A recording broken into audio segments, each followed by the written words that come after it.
Chapter 4. Eris had blasted straight into the war zone. Gregor's senses were assaulted by what lay before him, beneath him, and all around him. They were in one of the Fireland's enormous caverns. The battleground was brighter than Gregor had expected because the walls were studded with burning torches held in globs of something.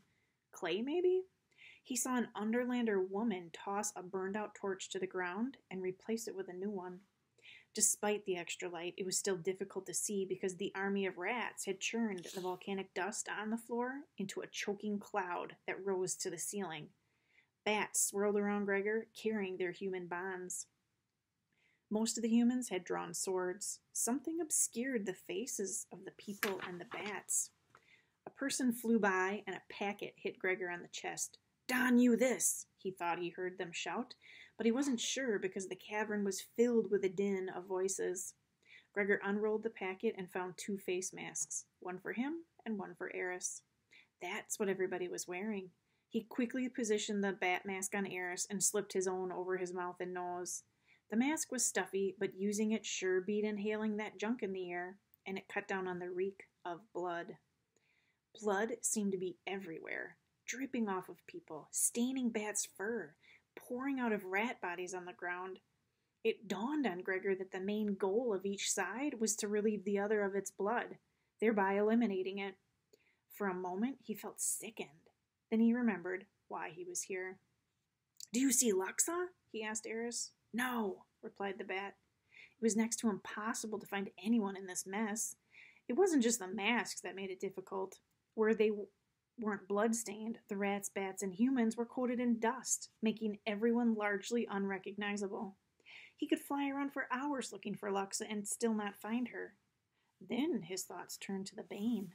Even in the dust, he might be able to see that monstrous figure, but he could not spot any rat that was larger than average. Gregor was just going to have to keep an eye out and hope for the best. In the meantime, he didn't exactly know how to join in the battle. Should he report to someone? Was there some kind of plan being executed? Because if there was, he couldn't see it. The whole thing just seemed like some big free-for-all. "What do we do?" Gregor said. "Can we jump in anywhere?" "Anywhere," said Eris.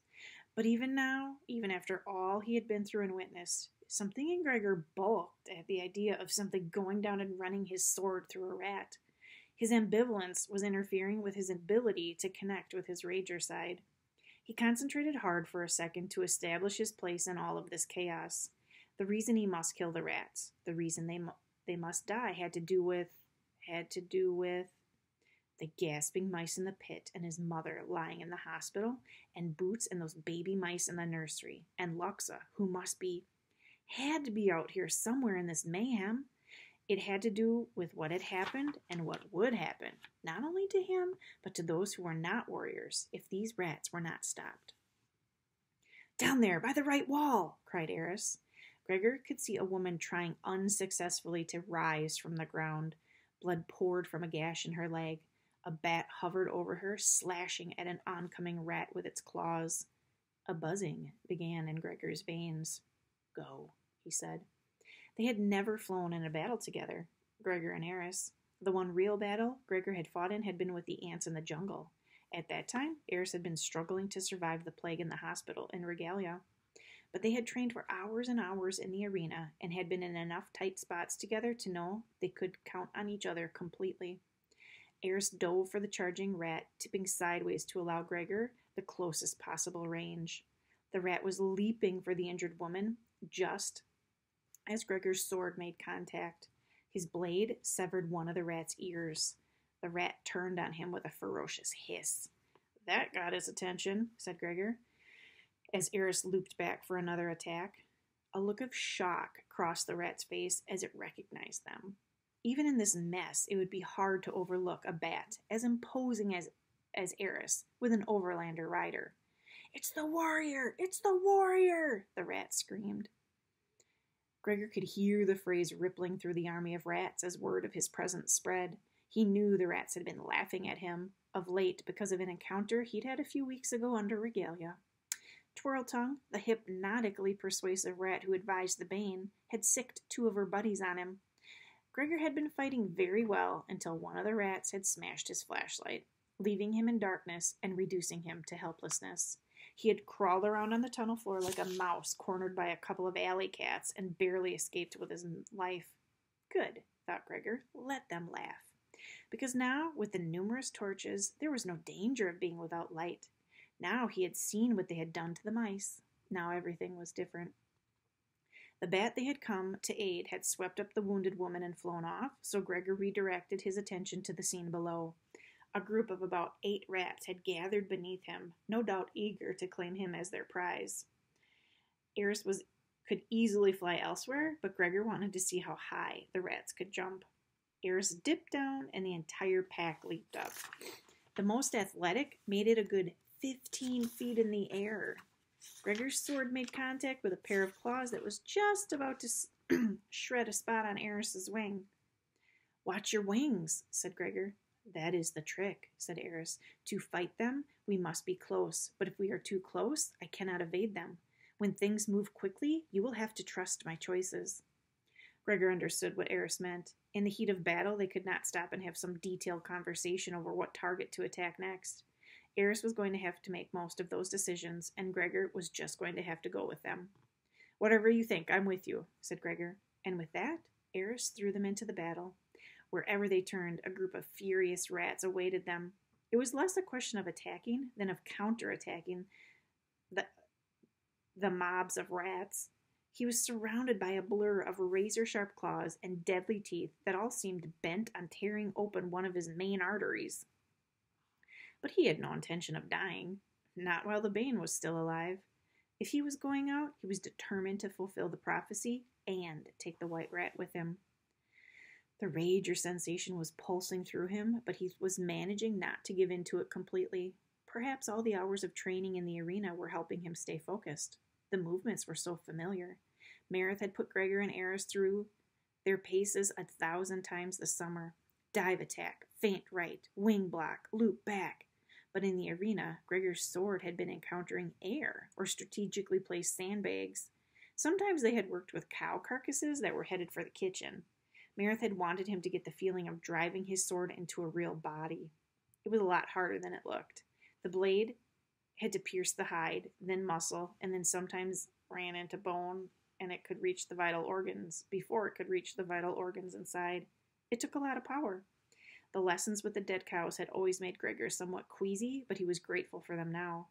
Grateful, too, for the superiority of the sword he had inherited from Sandwich. Sandwich's sword was to a common Underlander sword as a steak knife was to a butter knife. It moved like lightning and slid far more easily. It could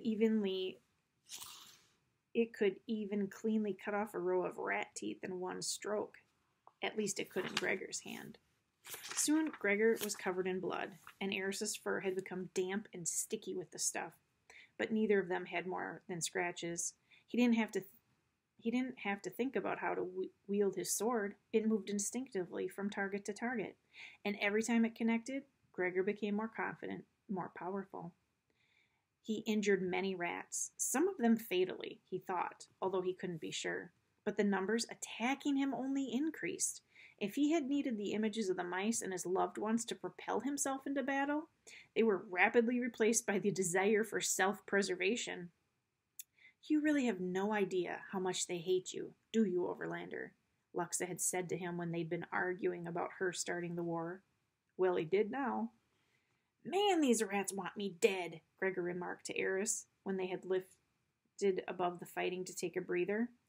On the ground, a snarling group of 24 rats ran to stay directly under Eris.